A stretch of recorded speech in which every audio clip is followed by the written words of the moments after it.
खांडबारा ग्रामपंचायतीत मोठा राजकीय उलथापालथ. सरपंच अविनाश गावित अपात्र, उपसरपंच योगेश चौधरी प्रभारी सरपंच.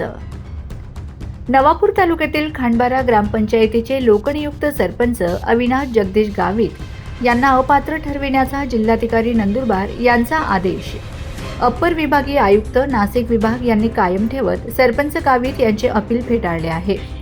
त्यामुळे खांडबारा ग्रामपंचायतीत मोठी प्रशासकीय व राजकीय खळबळ उडाली आहे. महाराष्ट्र ग्रामपंचायत अधिनियम 1959च्या कलम 14(ज)(3) अंतर्गत शासकीय जमिनीवरील अतिक्रमणाच्या कारणावरून जिल्हाधिकारी नंदुरबार यांनी 10 ऑक्टोबर 2025 रोजी अविनाश गावित व ग्रामपंचायत सदस्य रुंदाबाई गावित यांना अपात्र ठरवले होते. या आदेशाविरोधात दाखल केलेले अपील अप्पर विभागीय आयुक्त नाशिक यांनी 15 डिसेंबर 2025 रोजी अमान्य केलेत. अप्पर आयुक्तांनी दिलेल्या निर्णयात मौजे खांडबारा येथील सर्वोदय कॉलनीतील शासकीय मालमत्ता क्रमांक 460 व 461 वर अतिक्रमण झाल्याचे उपलब्ध कागदपत्रांवरून सिद्ध होत असल्याचे नमूद करत जिल्हाधिकाऱ्यांच्या आदेशात हस्तक्षेप करण्याची आवश्यकता नसल्याचे स्पष्ट केले आहे.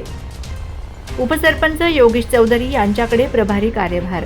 दरम्यान अप्पर विभागीय आयुक्तांच्या निर्णयाच्या पार्श्वभूमीवर पंचायत समिती नवापूर यांनी तात्काळ आदेश काढत खांडबारा ग्रामपंचायतीच्या सरपंच पदाचा तात्पुरता कार्यभार उपसरपंच योगेश भगवान चौधरी यांच्याकडे सोपविला आहे.